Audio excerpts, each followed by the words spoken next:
안녕하세요. 예, 오늘 저희 한어 주일 예배 오신 여러분 환영합니다. 예. 오늘이 벌써 9월 4일입니다. 아이고, 정말. 추석이 정말 가까우고 있고요. 예. 언제 이렇게 여름이 지나갔는지 6, 모르겠습니다. 7, 8이 그냥 갔어요. 뭐 홍수 나고 한국에서도 힘든 일도 많고 예. 그랬는데 여러분들 세월이 이렇게 요새는 정말 한 주가 하루 가는 것처럼 빨리 갑니다. 예. 세월이 살같이 빠르게 가는데 저희들이 정말 하나님 앞에서 더 마음을 추스리면서 경성하면서 살아야 되겠다 그런 생각이 드네요. 오늘 우리 잠언 말씀 1장 마지막 부분을 저희들 함께 볼 텐데 참 저희 시기에 적절한 말씀이라고 생각이 됩니다. 한번 읽어주실까요? 예, 여기 내가라고 시작을 하고 있거든요. 근데 여기서 내가라고 하면 어떻게 생각하면 될까요? 그러면 지혜라고 볼 수 있죠. 예. 하나님의 지혜, 지혜의 말씀. 그러니까 이거 하나님의 하나님 말씀. 자신이죠. 예. 예. 제가 읽겠습니다. 내가 불렀으나 너희가 듣기 싫어하였고 내가 손을 폈으나 돌아보는 자가 없었고 도리어 나의 모든 교훈을 멸시하며 나의 책망을 받지 아니하였은즉 너희가 재앙을 만날 때에 내가 웃을 것이며 너희에게 두려움이 임할 때에 내가 비웃으리라. 너희의 두려움이 광풍같이 임하겠고 너희의 재앙이 폭풍같이 이르겠고 너희에게 근심과 슬픔이 임하리니 그때에 너희가 나를 부르리라. 그래도 내가 대답하지 아니하겠고 부지런히 나를 찾으리라. 그래도 나를 만나지 못하리니 대저 너희가 지식을 미워하며 여호와 경외하기를 즐거워하지 아니하며 나의 교훈을 받지 아니하고 나의 모든 책망을 업신여겼음이리라. 그러므로 자기 행위의 열매를 먹으며 자기 꾀에 배부르리라. 어리석은 자의 퇴보는 자기를 죽이며 미련한 자의 안일은 자기를 멸망시키려니와 오직 내 말을 듣는 자는 평안히 살며 재앙의 두려움 없이 안전하리라. 예, 이렇게 아주 긴 말씀으로 하나님께서 경고를 주십니다. 아주 무서운 말씀이에요. 제 예. 생각해 보면은 너희가 지식을 미워하고 여호와 경외하는 걸 즐거워하지 아니하고 나의 책망을 업신여기면은 예. 지금은 뭐 일이 잘 되는 것 같고 그래도 결국 너희가 심판을 받고 너희 삶에 재앙이 임하고 결국 그 사람은 자기 자신의 삶을 다 망쳐버리고 후회로 가득 찬 인생으로 그렇게 마감하게 된다. 이런 경고의 말씀인데 예. 참 저희가 정말 이번에 특별히 재앙의 두려움이 굉장히 큰 때인 것 같습니다. 어저께였습니다. 어저께 여기 시카고에서 갑자기 스톰이에요. 폭풍이 오는데 너무너무 놀랐습니다. 굉장히 짧게였고 그렇게 오래 긴 폭풍은 아니었지만 한 3, 40분 동안 비가 억수같이 왔죠. 비가 억수같이 갑자기 오고 오는데 바람이 너무 불어가지고 예. 이렇게 이렇게 비가 이렇게 오죠. 평행으로 이렇게 예. 90도로 막 들어와가지고 막 창문으로 통해서 물이 다 들어오고 그랬는데 예, 문이 막 열리고 예. 바람이 막 불니까 그럴 때 정말 두려움이 확 생기죠. 이런 재앙이 있을 때, 폭풍이 일 때. 근데 여기 보면은 하시는 말씀이 두려움이 광풍같이 임하겠고 너희의 재앙이 폭풍같이 이르겠고 근심과 슬픔이 임하겠다라고 하는데 저희가 인생을 잘 컨트롤한다고 생각하고 이렇게 내가 이렇게 돈을 벌고 있고 내가 이렇게 건강을 챙기고 있고 내가 이렇게 하고 있으니까 내 인생은 잘 될 거야. 내 미래는 괜찮아라고 믿고 있다가 갑자기 저희가 생각하지 않은 그런 앵글에서 그런 재앙이 폭풍이라든지 뭐 그런 어려움, 인생의 어려움이 다가올 수 있는데 정말 그것을 아는 것이 인생의 지혜인 것 같아요. 예. 그럴 수 있다는 게. 오늘 요한복음 5장 후반부 또 말씀 통해서 하나님의 심판에 대해서 살펴볼 텐데 저희가 정말 지옥 가는 거 조금 두려워하고 예. 죽어가지고 진짜 지옥에 있으면 어떡하나 예. 진짜 하나님이 살아계셔가지고 나를 심판하시면 어떡하나 그 두려움이 조금이라도 있으면은 그것 때문에라도 저희가 성경 말씀 보게 되고 이런 예배 말씀 예. 챙겨서 듣게 되고 고민해 보게 되고 그러는데 그런 두려움을 갖는다는 게 축복이에요. 예, 그렇죠. 맞습니다. 왜냐하면 그게 너무나 정당하게 우리가 반드시 해야 될 걱정이거든요. 저희가 학생이 내일 모레 시험이 있는데 큰 시험이 있는데 공부 안 하고 빈둥빈둥 놀면은 그게 부모들이 볼 때 너 정말 배짱 좋다. 너 크게 될 인물이다. 그렇게 생각 안 하죠. 예. 너무 정말 한심하게 느껴지고 이놈은 언제 사람 구실하겠나 그 생각 드는 것처럼 우리 어른이 되어서도 하나님의 심판이 임박하고 지옥이 가까이 오고 있는데 내가 하나님과의 관계를 고민해 보지 않고 내가 진짜 크리스찬인가 아니면 내가 교회만 다니는 사람인가 아니면 그동안만 자식들이 성경 공부 좀 하라고 그래도 막 그 무시하고 그렇게 살았는데 이제는 내가 좀 정신 차려야 되겠다. 그런 생각을 해야 될 것 같아요. 좀 두려움을 갖는 게 올바른 거죠. 두려움 없이 사는 삶이 정말 두려운 삶인 거죠. 두려움 네. 없이 사는 삶이 정말 두려운 삶이다. 오늘 명언을 하셨습니다. 예. 두려움 없이 사는 삶, 예. 그것이 정말 저희들이 두려워해야 될 삶인 것 같아요. 예. 그래서 오늘 또 하나님 심판에 대한 말씀을 들을 텐데 참 감사한 우리 잠언 말씀입니다. 예, 이제 저희가 찬양 한 곡 같이 듣고 부르고 오늘 요한복음 5장 후반부 말씀 함께 묵상하도록 하겠습니다.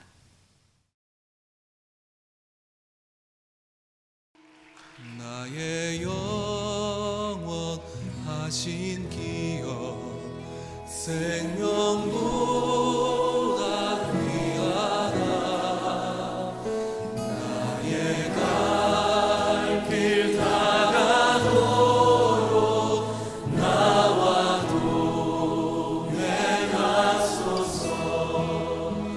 주께로 가까이 주께로 가오니 나의 갈 길 다가도록 나와 동행하소서 세상 부귀 아니함과 모든 명예 버리고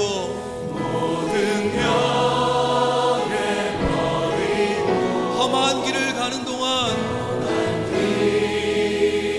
나와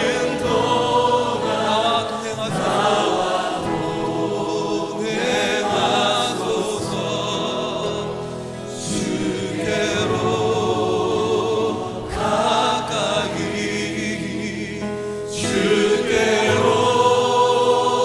가오니 나의 갈 길 다가도록 나와 동행하소서 어두운 골짜 지나가며 험한 바다 건너서 천국 문에 이르도록 나와 동행하소서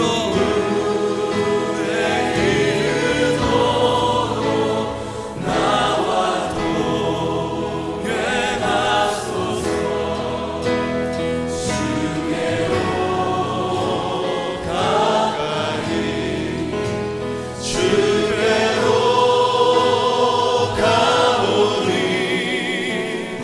나의 갈 길 다가도록 나와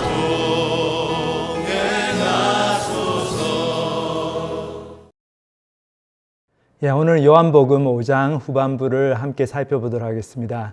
지난 주간에 신성원 형제님께서 요한복음 5장에 나오는 그 38년 된 그 오랜 병을 앓고 있었던 그 병자를 예수님께서 정말 전격적으로 이렇게 세우시는 그 장면을 함께 보았죠. 베데스다 우물가에서 그 우물이 동하면은 천사가 내려와서 누구든지 먼저 들어가는 사람을 고쳐준다는 그 전설을 믿고 사람들이 거기서 그냥 하염없이 기다리고 있었는데 이 38년 된 병자도 그렇게 기다리고 있다가 정말 예수님의 놀라운 은혜를 경험했죠. 근데 참 안타까운 것이 예수님께서 이렇게 기적의 치유의 역사를 일으켜 주셨는데 이 치유의 역사의 끝머리가 좋지 않았습니다. 사람들의 반응은 특히 이제 유대 종교 지도자들의 반응은 예수님에 대한 그 더욱 불신과 증오와 그리고 예수님을 죽이고자 하는 그런 음모를 꾸미게 되는 계기가 되었습니다.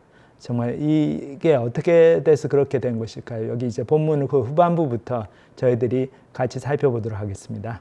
요한복음 5장 11절 보면은 대답하되 나를 낫게 한 그가 자리를 들고 걸어가라 하더라 하니 그들이 묻되 너에게 자리를 들고 걸어가라 한 사람이 누구냐 하되 고침을 받은 사람은 그가 누구인지 알지 못하니 이는 거기 사람이 많음으로 예수께서 이미 피하셨습니다. 자, 여기 보면은 무엇이 문제가 되었습니까? 문제가 된 사건이 바로 안식일날 예수님께서 병을 고치셨다는 거죠. 다른 날 고치셨으면 되는데 안식일은 유대인들이 하나님께서 제정하신 그 거룩한 날로 생각하고 지키는 그런 절기였죠. 근데 유대인들이 거기다가 많은 조항을 집어넣었어요. 그럼 안식일에 일을 하지 말아야 되는데 어떤 게 일인가 해서 뭐 일이라는 것을 정의하기 위해서 많은 그런 규칙들을 집어넣었죠. 그중에 이제 하나 보면은 유대인들이 이렇게 닭의 모이도 주지 않는다. 주일날은 안식일이죠. 토요일은 왜냐하면 닭의 모이를 줬는데 그 닭이 그 벽시 씨앗들을 다 먹질 않고 좀 남겨두면은 그것이 또 싹이 나고 이렇게 자라면은 그게 파종을 한 게 돼버리니까. 그래서 닭의 모이도 금요일날 다 주고 토요일날 안식일은 안 주고 이제 그렇게까지 엄격하게 안식일을 지켰습니다. 그래서 안식일 계명이 유대인들의 종교 생활에 있어서 어떤 그 뭐라고 할까요? 자부심, 그런 프라이드가 됐습니다. 특별히 바리새인들에게는 그 유대 종교 지도자들은 이 안식 계명을 철두철미하게 지키려고 애를 쓰는 사람들이었고 그 속에서 어떤 신앙의 그 자부심을 찾고 그것 때문에 이렇게 우월의식 속에서 살고 있었던 사람들이었기 때문에 예수님께서 안식일 날 오셔가지고 이 병자를 고치시는 거, 그러니까 의료행위를 하신 거는 이건 일을 한 것이다. 그래서 어떻게 안식일 날 이렇게 일을 할 수 있느냐. 그러면서 그 38년 된 병자를 아주 다그쳐 세우기 시작합니다. 누가 너한테 이렇게 병을 고쳤냐. 자리를 들고 일어나라 그랬냐. 자리를 들고 일어나 가는 거는 일인데. 그러니까 이 병자도 급해가지고 이 위기를 모면하기 위해 가지고 그냥 나는 잘 모르겠는데 누군지 그렇게 얘기합니다. 그래서 참 안타깝죠. 여기 보면 이 병이 나은 사람이 38년 고생해가지고 그만큼 속을 썩이고 병 때문에 힘들었으면 예수님께서 고쳐주셨을 때 뭔가 예수님이 누군가 알려고 하고 야 이분이 어떤 분이기에 이렇게 내 병을 다 정말 하루 만에 말씀 한마디로 고쳐주시나. 그래서 그분을 다 알려고 하는 그런 노력이 있었으면 좋았는데 그렇지가 않았죠. 이 38년 된 병자는 그냥 자기가 병이 나은 것에 기분이 좋아가지고 그냥 가버렸습니다. 그래서 바리새인들이 이렇게 신문을 할 때도 이 예수님이 누구신지 이름조차도 알지를 못했어요. 그러니까 이거 참 안타깝습니다. 그렇죠? 우리가 하나님께서 우리에게 좋은 선물을 주시고 좋은 일을 행하실 때 우리가 그것을 경험하면서 기뻐하고 즐거워하지만 정작 그 하나님이 어떤 분이신가 거기에는 관심이 없는 경우들이 있습니다. 그러면 어떻습니까? 정말 중요한 구원의 진리를 놓치는 거죠. 내 병이 나아가지고 내가 뭐 10년, 20년 더 살 수 있을지 몰라도 하나님이 어떤 분이신가? 이 예수님이 정말 나의 구원자 되시고 내가 지옥으로 가는 인생인데 이제 천국으로 바꿔주시는 그런 구원자 되시고 주님 되시는 그런 귀한 분이시라는 거를 그거를 좀 알아야 되는데 거기에는 관심이 없어요. 그래서 옛날이나 지금이나 참 그런 안타까운 분들이 많은 것 같아요. 이 38년 된 병자도 그런 부류에 속한 사람이었던 것 같습니다. 근데 참 재밌는 것이 바로 그 다음 장면에서 예수님께서 이 병자에게 다시 한번 나타나십니다. 여기 본문을 보면 그 후에 예수께서 성전에서 그 사람을 만나 이르시되 보라 내가 나았으니 더 심한 것이 생기지 않게 다시는 죄를 범하지 말라 하시니 그 사람이 유대인들에게 가서 자기를 고친 이는 예수라 하니라. 그러므로 안식일에 이러한 일을 행하신다 하여 유대인들이 예수를 박해하게 된지라. 예수님께서 성전에서 다시 한번 그 사람을 만나 주셨어요. 왜 그렇게 하셨겠습니까? 아마도 그 사람에게 뭔가 부족한 게 있다는 걸 예수님도 아셨던 거죠. 야, 너가 정말 이 죄 문제를 깨달아야 되는데 너가 죄 문제를 깨닫는 데는 좀 관심이 없고 그저 그냥 병 낫고 하는 이거에만 관심이 있구나. 그래서 그 예수님께서 이 사람을 사랑하셔가지고 한 번 더 나타나셔가지고 더 심한 것이 생기지 않게 다시는 죄를 범하지 말라. 죄 문제를 지적하셨는데 이 사람은 그때 예수님 만나가지고 거기에 예수님이 하시는 경고의 말씀에는 관심이 별로 없고 예수님 근데 이름이 어떻게 됩니까? 주민등록번호는 어떻게 됩니까? 제가 좀 필요하거든요. 예수님 전화번호는 어떻게 됩니까? 그래서 예수님의 신상 명세만 알았어요. 그리고 예수님이 돌아가시고 난 다음에 그냥 쪼르르 그냥 관공서로 파출소로 가 신고를 한 거죠. 그 유대인들 관원들한테 가가지고 제가 저보고 안식일날 자리를 들고 일어나가라고 한 명령한 사람은 예수입니다. 그러니까 저는 괜찮죠. 예수가 잘못한 거니까. 그리고는 그냥 룰랄룰라 자기 길을 가버려요. 참 안타깝습니다. 38년 된 병자. 눈앞에 어떤 어려움을 그 눈앞에 당면한 힘든 거를 극복하기 위해서 그거를 좀 피해 보려고 그 재난을 피해 보려고 정말 중요한 구원의 진리 참으로 영원한 자신의 운명이 왔다 갔다 하는 그 귀한 구원의 진리는 다 놓쳐버리는 거죠. 참 예수님을 만났을 때 예수님께 좀 많이 여쭤보고 예수님이 어떤 분인가 알아보고 그랬으면 좋은데 2번이나 예수님을 만나고도 그런 경험을 하지 못합니다. 그 대신에 그냥 예수님의 그 이름을 팔아가지고 자기를 고쳐줄 때는 언제고 이제는 자기가 공궁에 처하게 되니까 예수님을 그냥 이름을 팔아 넘기고 자기는 그냥 도망을 가버리죠.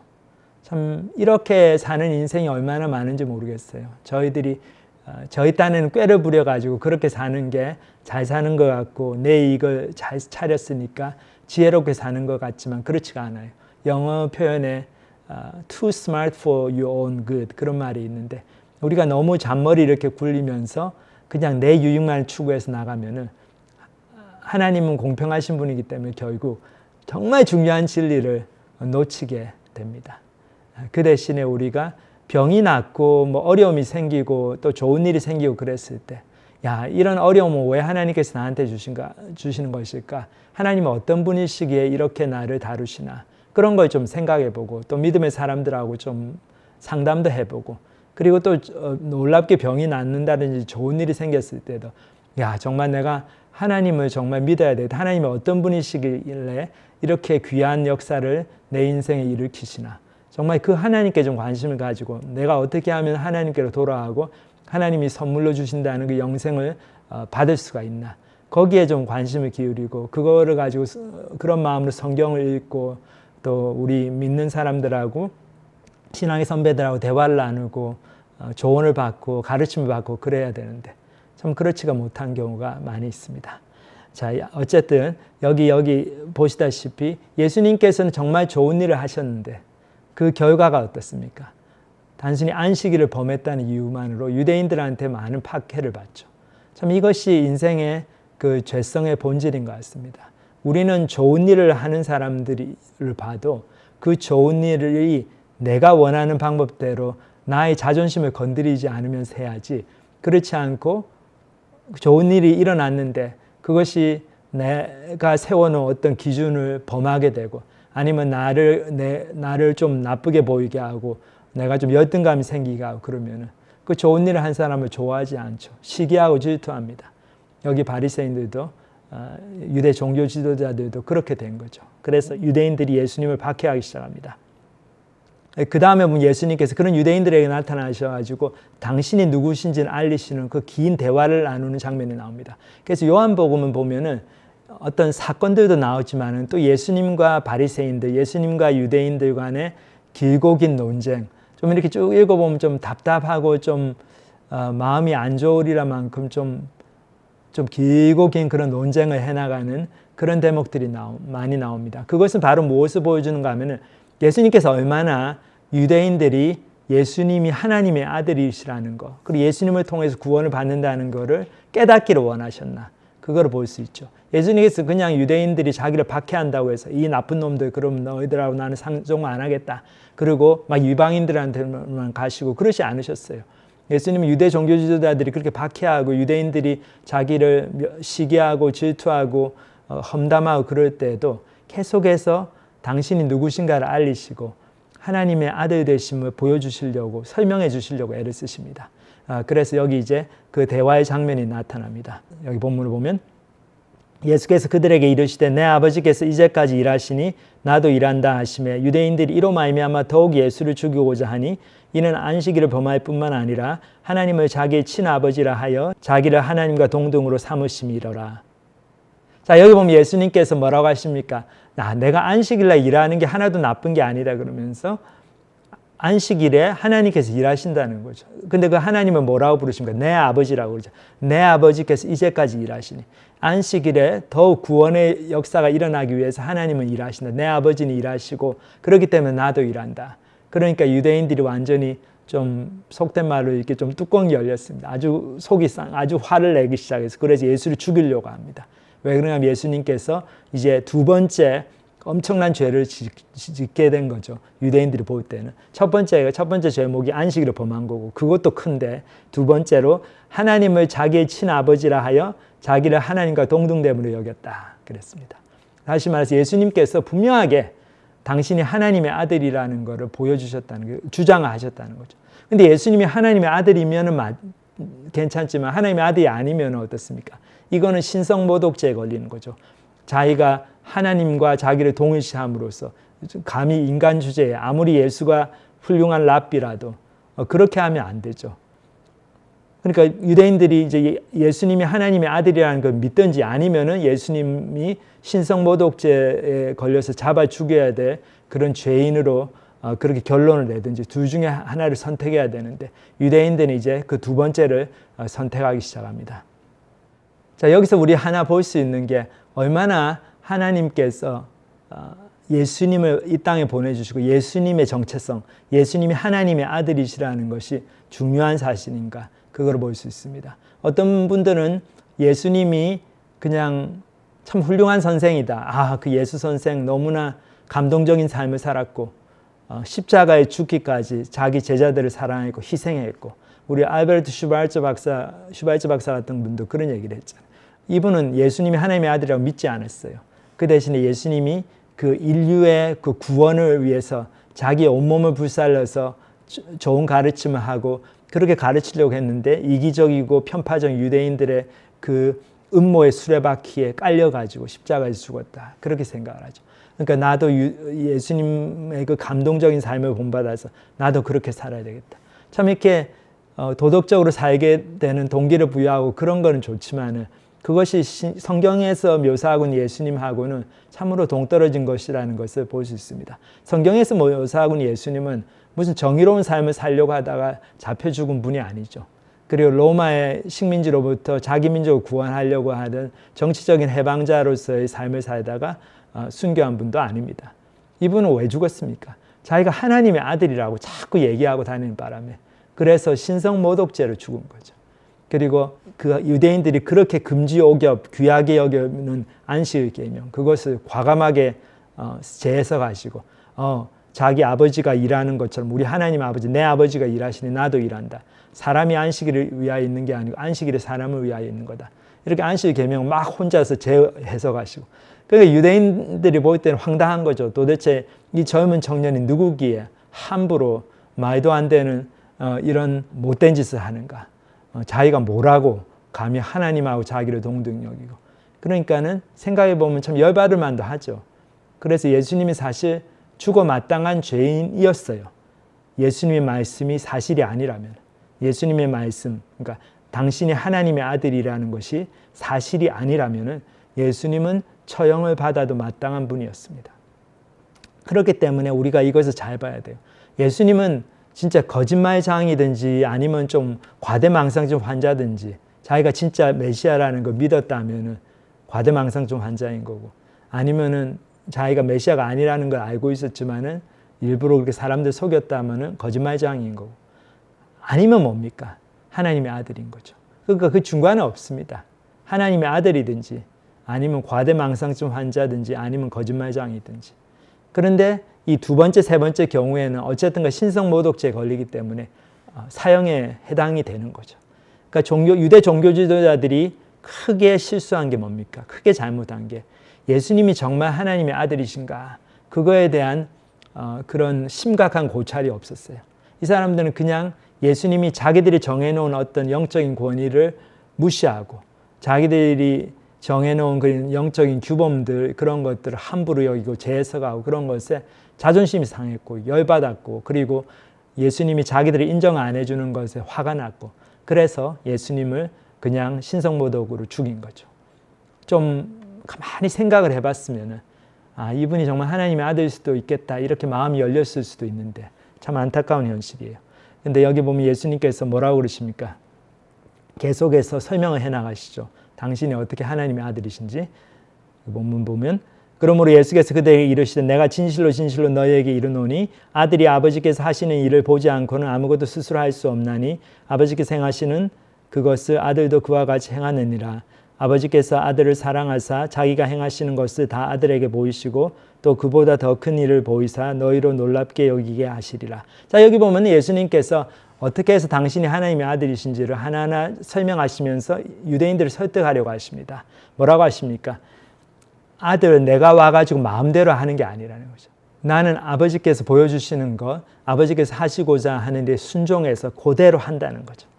그렇기 때문에 아버지께서도 아들을 사랑하시고, 그래서 아버지께서 당신이 행하신 것보다 더 큰 일을 행하도록 나한테 능력을 주시고 아들로 그렇게 행하게 하신다는 거죠.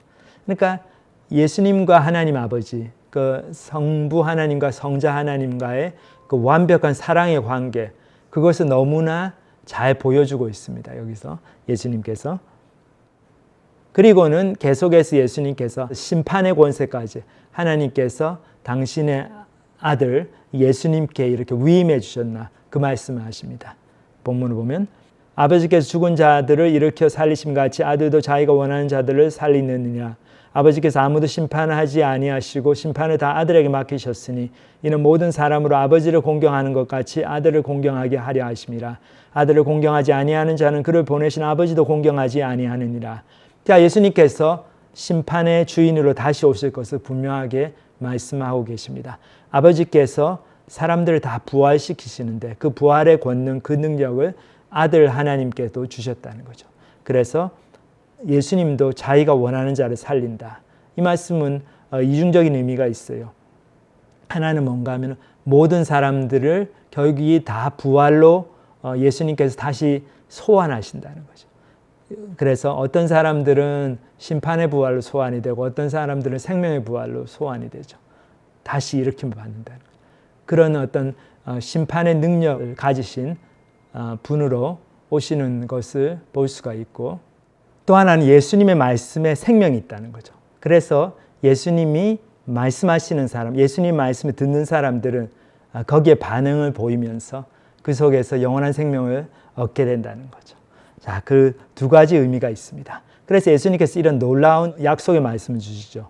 내가 진실로 진실로 너희에게 이르노니 내 말을 듣고 또 나 보내신 이를 믿는 자는 영생을 얻었고 심판에 이르지 아니하나니 사망에서 생명으로 옮겼느니라. 진실로 진실로 너희에게 이르노니 죽은 자들이 하나님의 아들의 음성을 들을 때가 오나니 곧 이때라. 듣는 자는 살아나리라. 자, 이거 보면은 너무나 유명한 말씀 하셨어요. 내가 진실로 진실로 너희에게 이르노니. 예수님께서 이렇게 농담하시는 분이 아닌데 진실로 진실로 아멘 아멘 두 번을 강조하십니다. 너무 중요한 말씀이라는 거죠. 그 다음에 나오는 말씀이 뭐라고 그러십니까? 내 말을 듣고 예수님의 말씀에 주의를 기울이고 주의 깊게 듣고 그 말씀을 받아들이고 나 보내신 이를 믿는 자는, 나 보내신 이가 누굽니까? 하나님입니다.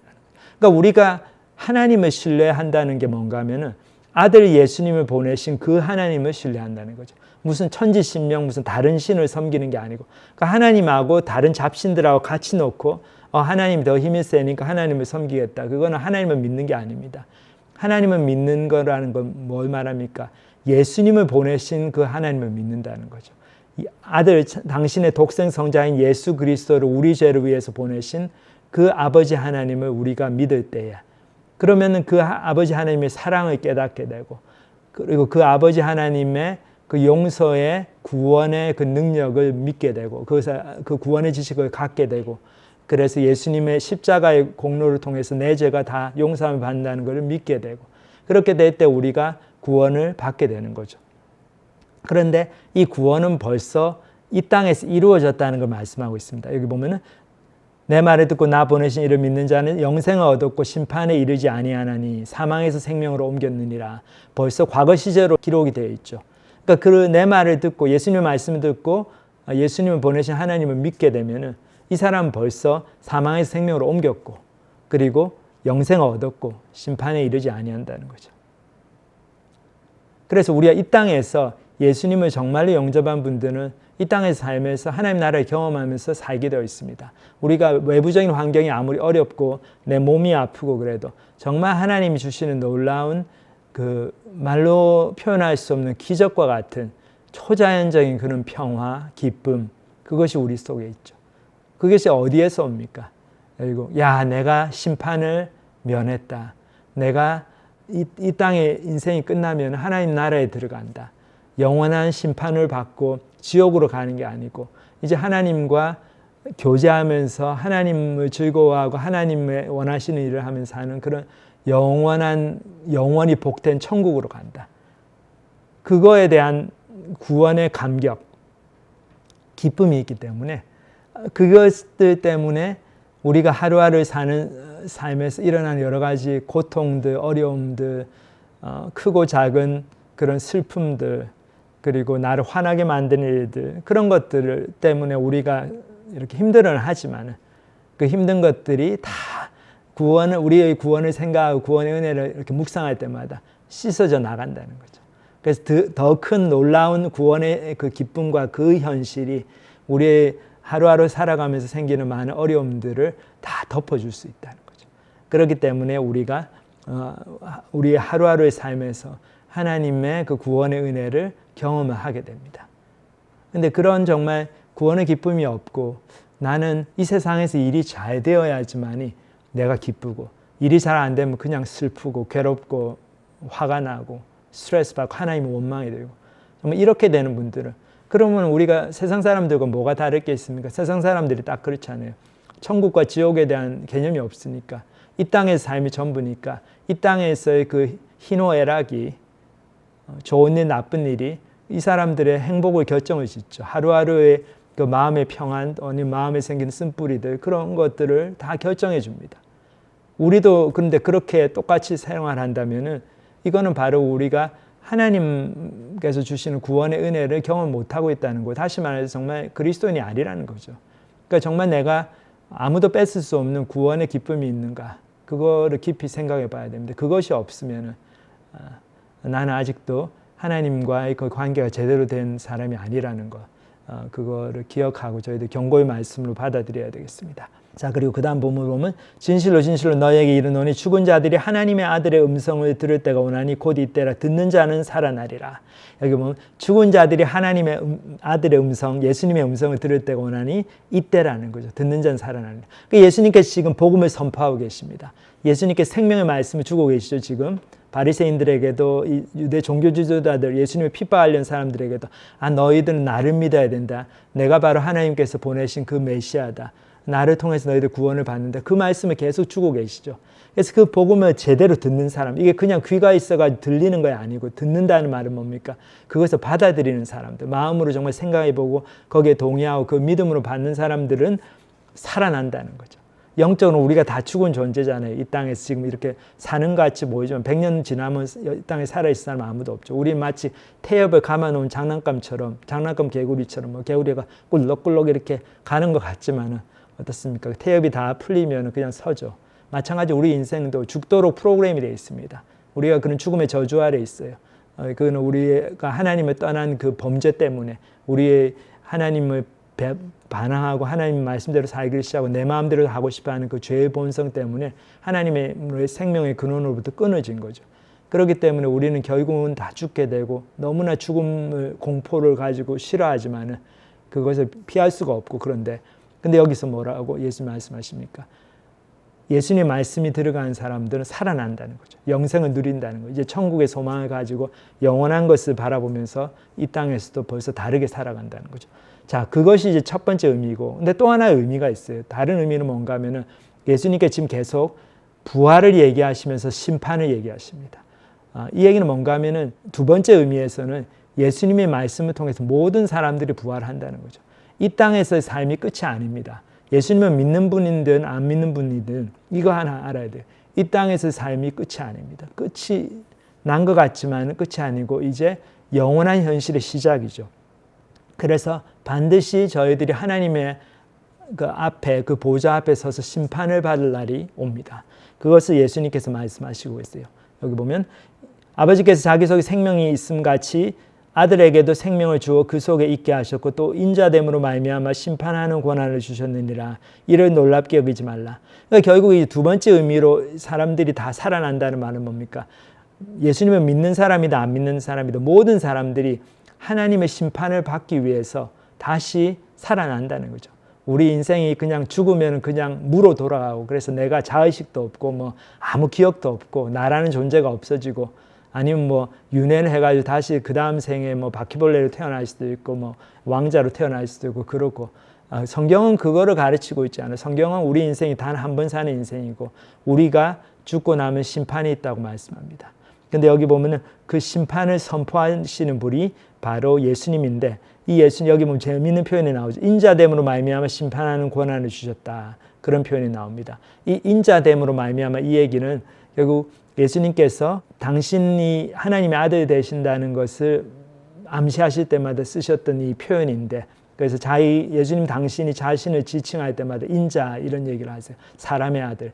이거는 이제 다니엘서 7장에 보면은 그 선지자 다니엘이 환상을 보죠. 그 환상이 이런 내용입니다. 여기 본문 다니엘 7장 13절 14절을 보면, 내가 또 밤 환상 중에 보니 인자 같은 이가 하늘 구름을 타고 와서 옛적부터 항상 계신 이에게 나아가 그 앞으로 인도되매 그에게 권세와 영광과 나라를 주고 모든 백성과 나라들과 다른 언어를 말하는 모든 자들이 그를 섬기게 하였으니 그의 권세는 소멸되지 아니하는 영원한 권세요 그의 나라는 멸망하지 아니할 것이니라. 여기 보면 인자 같은 이가 구름 타고 오신다. 사람의 아들처럼 보이는 분이 구름을 타고 오시는데 옛적부터 항상 계시니 하나님을 가리키죠. 하나님 아버지가 앞에 나아가서 인도되니까 하나님께서 모든 권세와 영광을 그리고 심판하는 권세를 그 인자 같은 이에게 주셨다.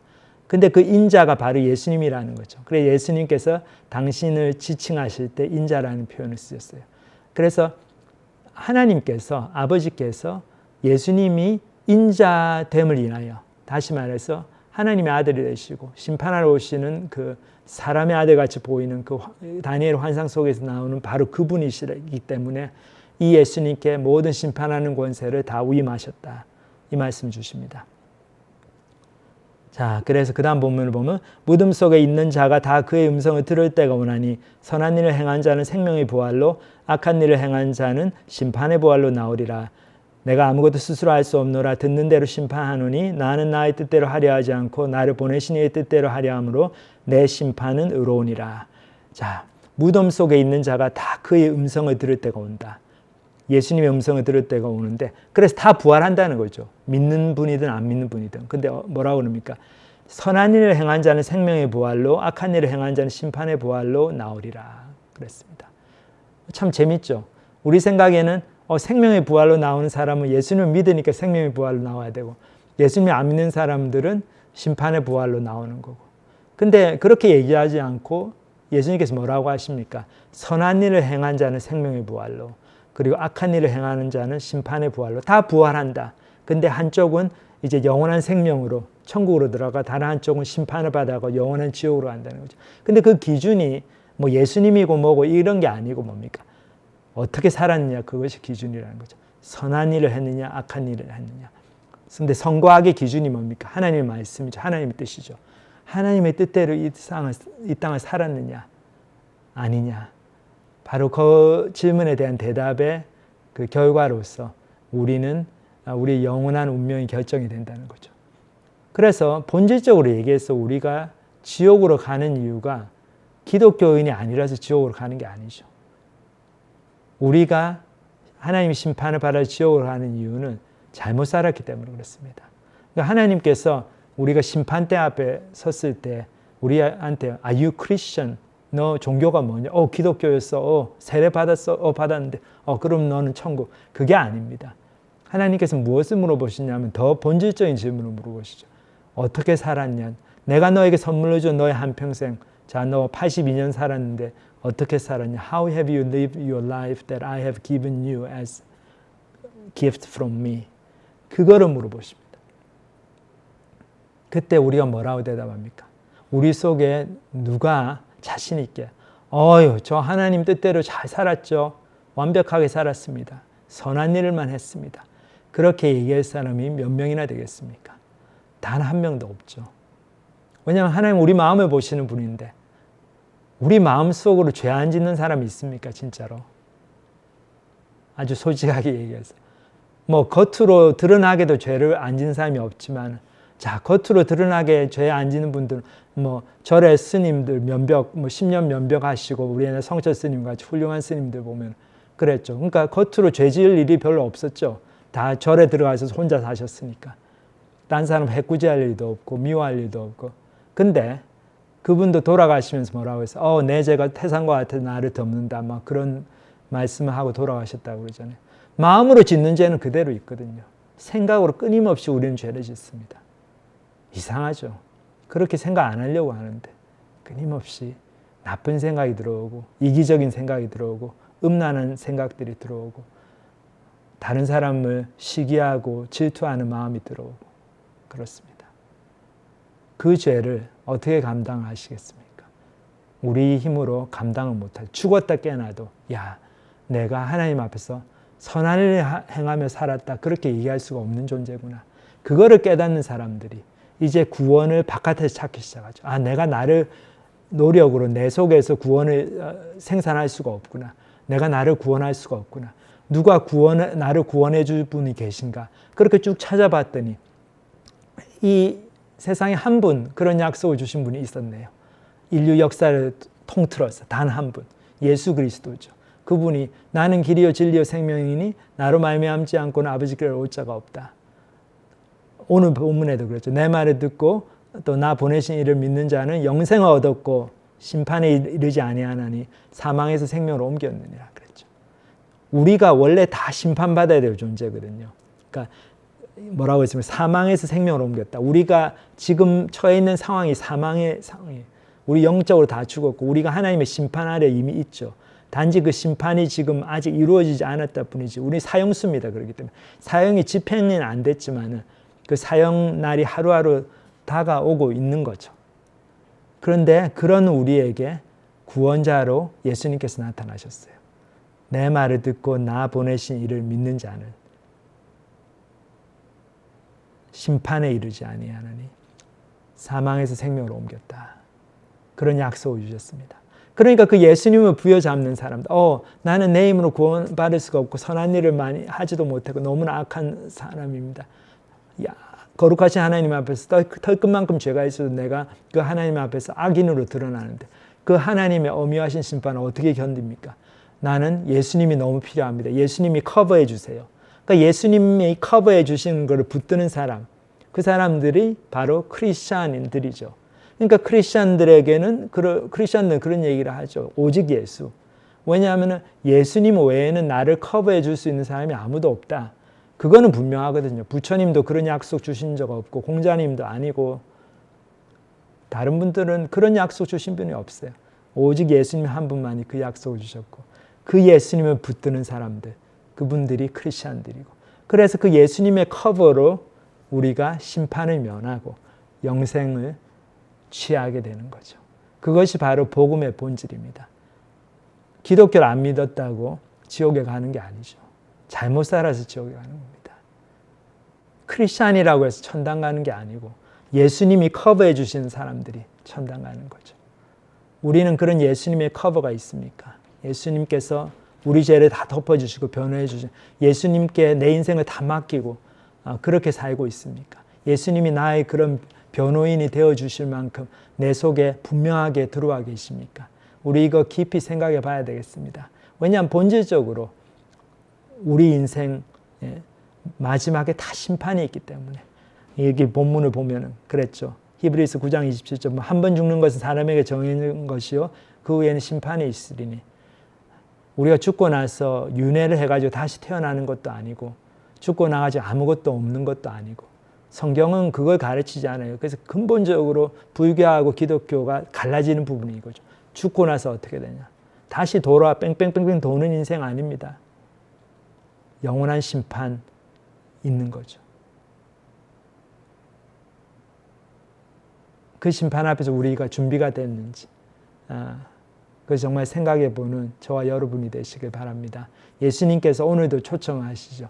내 말을 듣고 나 보내신 이를 믿는 자는 심판에 이르지 아니하니 사망에서 생명으로 옮겼다.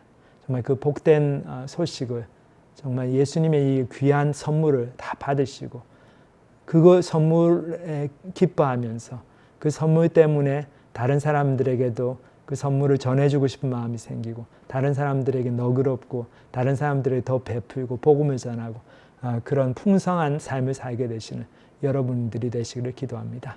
다 같이 기도하시겠습니다.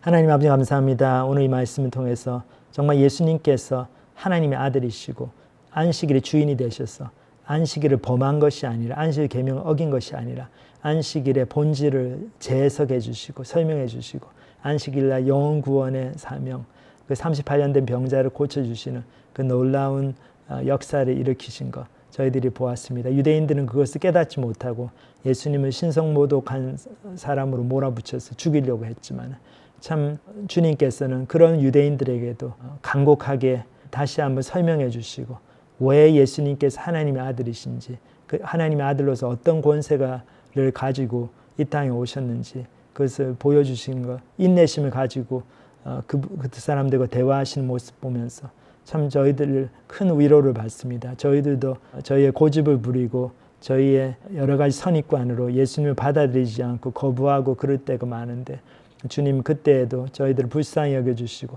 계속해서 이렇게 말씀을 주시는데 감사드립니다. 저희들 더 늦기 전에 이 말씀을 분명하게 저희들이 받아들이고 정말로 예수님께서 심판의 주로 오신다. 그리고 정말로 우리 인생이 끝나면 하나님 영원한 심판이 있고 그 심판 앞에 섰을 때 정말 선한 일을 행하며 살지 못했던 우리들은 전부 다 하나님의 그 엄위하신 심판 앞에 지옥으로 떨어질 수밖에 없다는 것. 그것을 깨닫고 정말 예수님의 커버를 저희들이 붙들고 예수님께서 주시는 구원의 은혜를 지금 당장 받아들이고 그 은혜 가운데 살게 되는 저희들 대해서도 축복하여 주시옵소서. 감사를 드립니다. 예수님의 이름으로 기도합니다. 아멘.